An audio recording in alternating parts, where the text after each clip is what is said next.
Most people think that they are genetically predisposed to being unathletic. They think that because of their genetics, they're not able to jump high and sprint fast or be explosive.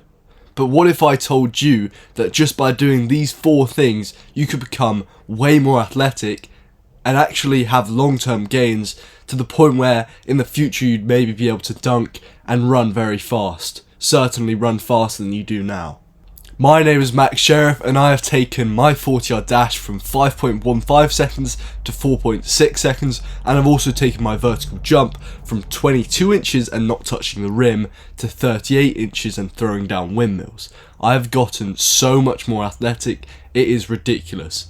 And if you'd have told my friends 2 years ago that I'd be able to windmill or have a 38-inch vertical jump or run a 4.6 second 40-yard dash, they would call BS, okay? They wouldn't believe you. But here I am today.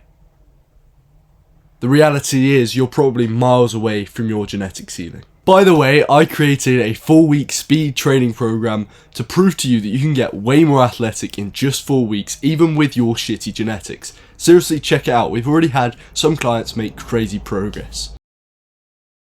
Alrighty mate, so the first thing that I'm going to make sure that you're doing is you're going to be sprinting at least once a week, preferably 2 to 3 times per week. Now, if you're a field sport athlete, you probably want to get faster. This is the best thing you can possibly do. But even if you're like an endurance athlete, sprinting is going to help your endurance. Even if you're trying to get wham, trying to get big, sprinting is going to help you get jacked. Sprinting will help you get more jacked. It's literally an anabolic. Sprinting is so anabolic. And even if you want to get stronger, sprinting will help you get stronger. As I said, sprinting is ridiculously anabolic. So, how on earth do we have this exercise that can get you faster, more fit, stronger, and bigger? What the hell? Is this the best exercise of all time? Hell yeah. There's no single better movement pattern for increasing general athletic capabilities than sprinting. Sprinting is the plyometric of plyometric. Sprinting, as I said, is anabolic as fuck. Sprinting will increase your testosterone and your human growth hormone, which will benefit you massively. Sprinting will also develop your fast twitch muscle fibers. Fast twitch muscle fibers grow more, so you'll get bigger. And fast twitch muscle fibers help you in explosive stuff like jumping or like strength training. And of course, if you sprint more, you're going to get better at sprinting. Sprinting is a fast, short ground contact time activity with really high ground reaction forces, both horizontally during acceleration and then vertically during upright sprinting. When you do these sprints, you're going to get super elastic, you're going to be able to produce force really quickly. Basically, you'll just become a freak athlete. But this only happens if you stay consistent with it week on week. You need to sprint every single week. End of. And sprinting is literally the thing that has helped me to drop my 40-yard dash significantly, and it's also the thing that's helped me to have a 38-inch vert. Sprinting works. There's even been studies that have shown it's better for increasing power, strength, and agility than traditional plyometric training. So it's better than plyometrics. And it's also been shown that, I think it was like an 8-week speed training program, increased the velocity at which baseball pitchers threw at. So, it is actually a lot like CNS training. When you sprint a lot, your CNS gets very proficient, central nervous system by the way. So basically sprinting is going to make you just a different breed, okay? So now I've hyped up sprinting enough, how are you going to go about sprinting? As we said, 2 to 3 times per week. You need to be fresh when you sprint. You need to have had a good night's sleep. You need to have warmed up well, get your heart racing, get warm. You need to have potentially had some caffeine to be properly amped up. You need to have had carbohydrates so that you've got energy. You need to rest in between your sprint sets, so you need to rest at least 1 minute per 10 meters sprinted. If possible, well, if you have an iPhone, you can time your sprints. Timing your sprints, it's not really sprinting if you're not timing it, so timing your sprints will enable you to run fast and run with intent. The key here is intent. You've got to be sprinting with intent, otherwise it's not really sprinting. Otherwise you're not going to push the boundaries, you're not going to push adaptations. So you need to sprint with intent. That's going to help you to sprint faster. Number 2, we're going to talk about an exercise, and it's not going to be plyometrics. It's going to be something slightly different. It's not the traditional plyometrics that you'd see. The exercise is max effort, max approach jumping. I guarantee that most of you guys aren't actually doing this. This is where you run in off a full approach and jump as high as you can, touch something really high, or dunk a basketball, or something like this. This is one of the best things you can do to jump higher or get more powerful. Okay? Jumping is all about power and explosiveness. And being athletic, being a good sportsman, a large component of that is being explosive. When you do those max effort, max approach jumps, you actually get really good at being explosive. And it's actually fun. Okay? That's the difference between normal plyometrics and that. And also it's going to be better than normal plyometrics. You're not going to get bored just like doing box jumps, you will. It's actually fun. You're trying to do something that's hard to do. Okay, you're trying to touch as high as you can, or you're trying to dunk a basketball. The best thing you could do actually is low rim dunking, right? Low rim dunking is so good if you want to get your first dunk. Now, a large majority of my listeners, they are basketball players. If you want to jump higher, best thing you could do is max effort, max approach jumps. And in fact, this video will probably go through literally everything you need to dunk. And I've got full guide videos on my YouTube, but this is pretty much all you really need. So what you're going to do, max effort jumps, you're going to get in 30 to 50 jumps in every single week. And the beauty of max effort jumps is that they self-intensify, meaning that as you get better and better, the jumps themselves become more and more intense and serve to continue overloading your body and spurring on adaptations. These adaptations make you jump higher. And if you don't have a basketball hoop, just try touch something really high. Okay? Just do the jumps. You're going to get powerful, you're going to get explosive. It's also going to help with your sprinting. And sprinting will help you with your jumping. It works in a... they work together. Okay? So, what have we got so far? You need to sprint 2 to 3 times per week. And you need to get 30 to 50 jumps in every single week. Now let's move into the next one. Strength training. Strength training. Simple. Okay? You need to get stronger. Elite strength is non-negotiable if you want to jump high, sprint fast, and stay healthy. Non-negotiable. Okay? You need to increase the amount of force that your body can produce into the ground. Additionally, when you're stronger, when you do the strength training, when you do stuff like squats, your tendons get stronger and your muscles are stronger, so you're less likely to get injured. Okay? It's been scientifically proven that getting stronger reduces your risk of injury. So, get your ass in the weight room. You weak little shit. I'm joking. But seriously, get in the weight room. Okay? It's going to pay dividends for you. It's going to help you massively. Now, what do you want to do in the weight room? You've got to be lifting with a compound lift, man. Okay? You've got to be on your squats. You've got to be on your split squats. Split squats are great. Okay, if you want to get faster, you've got to be on your split squats. Split squats are really specific to sprinting and acceleration, right? So it's on single leg for starters, and you're actually in angles that you see in early stance and when the glute is fully lengthened in a sprint. So by doing Bulgarian split squats, you're actually going to get better at acceleration. And if you can aim to one day, I know that elite jumpers and elite sprinters don't care about arbitrary strength standards, but if you could one day get to 1.5 times your body weight on the split squat, man oh man, you will be fast. Okay? You will be fast if you can get to that number. Let's talk about calf raises, okay? The gastrocnemius and soleus are the ever important springs in your leg that... No, sorry. The gastrocnemius and soleus, they attach to the Achilles tendon, right? The Achilles tendon is the ever important spring in your leg that helps you to jump high and sprint fast. When you do calf raises, you're going to increase the cross-sectional area of your Achilles tendon, making it a stiffer and more useful tendon.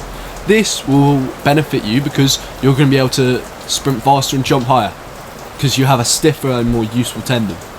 So don't skip out on the calf raises. Most people do, but if you can do them, you'll be strong, okay, and you'll be fast.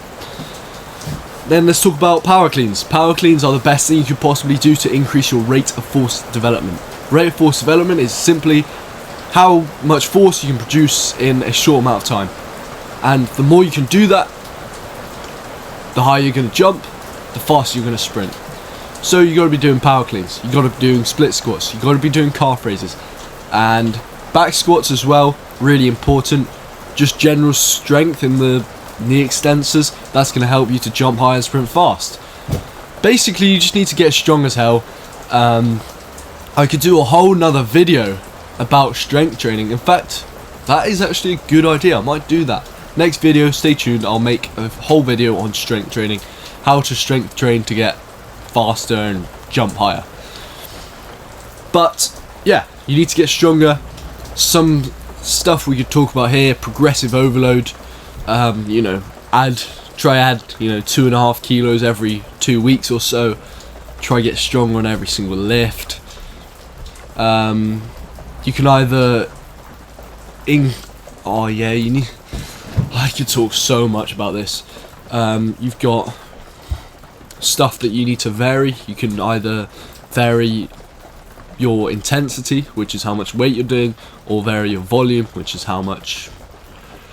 That's progressive overload, yeah. So you either increase your volume or you increase your intensity, not both at the same time, and that will help you to progress and see adaptations. What else have we got? You need to overcome the law of diminishing returns by using the law of variety. So diminishing returns, let's say you start with a back squat, you're initially going to see loads of progress in terms of your vertical jump and your sprint speed. Okay, you're going to progress massively.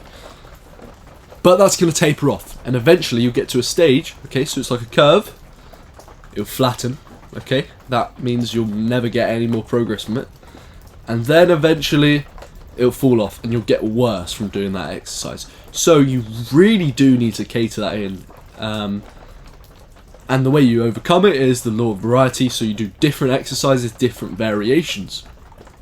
Okay, so instead of just doing a normal deep back squat, we could do like a half back squat or a quarter squat, or we could even do slow on the way down and then fast on the way up, or we could do pause squats, we could do leg extensions, we could do split squats, we could do front squats, we could do overhead squats, we could do so many different things. We just need to vary it. A simple rule is don't do the same exercise for 2 months. So I'm pretty sure that is strength training done. Okay, I've pretty much talked about most things that you need to look at. Oh, also the law of individuality. So everyone's going to see different results, but don't let that affect you, right? So athlete A might do back squats and see his vert go up by 3 inches in a month, but athlete B might see no progress. That doesn't mean athlete B is a bad athlete. The chances are him doing another exercise, he'll see even better progress. So, if he did split squats, he'd probably have his vert go up by like 5 inches maybe. So, you've just got to cater that into your training as well. Now let's go on to the fourth and final, but by no means the least, I'm going to talk to you about consistency. You have to stay consistent. Period. Okay? The thing is, the amount of work that you do in a single day or in a single week doesn't even have to be that high, okay? We're talking like a sprint session takes maybe 40 minutes. If you do that 2 times a week, that's literally such a tiny fraction of your week. But if you do that for years on end, you're going to get rapid. You're going to get jacked. You're going to get all these benefits that we've talked about. Same goes for jumping and strength training. It really is very simple. You just have to be able to stand the test of time. You need to be able to do it for longer than anyone else. That's how you become a freak athlete. Because most people will do something, then the novelty will die off and they'll stop. And then they won't make progress. The thing is, at the start, it's not even going to be that fun. Because you're going to suck. You're going to be unmotivated and you're going to have setbacks. But if you stick with it long enough, something really cool is going to happen. You're going to get good. And when you get good, something cool happens. It gets fun. And when it gets fun, you don't stop. And when you don't stop, you keep getting better and better. And then soon enough, people will be asking you for the secret sauce, and you're just going to chuckle to yourself. You really do just have to stick with it every single week. You have to be brutally consistent. You need to make sure you get your sprint session in every single week. One minimum. Hopefully you can get 2 to 3 times in a week, because I know that you want it bad enough and you want to get super athletic. Same goes for jumping. You need to be getting in your 30 to 50 reps. Same goes for lifting. You need to be hitting legs, 2 or 3 times a week. Okay, I know it's going to be painful, but you have to just think to yourself, on the other side of this is greatness. Look, I've given you everything you need to know pretty much. It just stands with you. You need to put it all together and you need to lock in, basically. Alright mate, thanks for watching. So, if you want to get faster, sign up for Peak Pace. That's $8.97 currently. It's probably going to go up. Honestly, I think it should go up because that is a freaking bargain and I've put in quite a lot of effort into that one. Yeah, as I said, we've already had clients make progress with that one. Then if you want to jump higher, we've got Peak Vert. That's 3 months of training to jump higher. That got me jumping 6 inches higher in just 3 months. And it's backed by science. It's worked. Okay. So those two, really good. And then we've also got the VIP coaching. So if you truly want to maximize your athleticism, you want your training made, I have the time to specifically make training programs just for you. And that can go on for as long as you want it to be going on for. And we have a money back guarantee, so if you don't make progress, you'll get your money back. So there's literally no risk. Okay, if you want to get more athletic, you can sign up for that. No risk. You're either going to get more athletic or you're going to get your money back. Simple as that. So you can sign up for that if you want, and that's going to be designed for you, specifically around your needs, around your schedule, so that you can accomplish your goals and become a freak athlete. So I'd highly suggest you check at least one of them out. But hey, if you're not interested in that at the moment, then keep on consuming this stuff. I'm sure there'll be a video somewhere here for you to watch next so that you can get more athletic. But anyways, I will see you in the next one.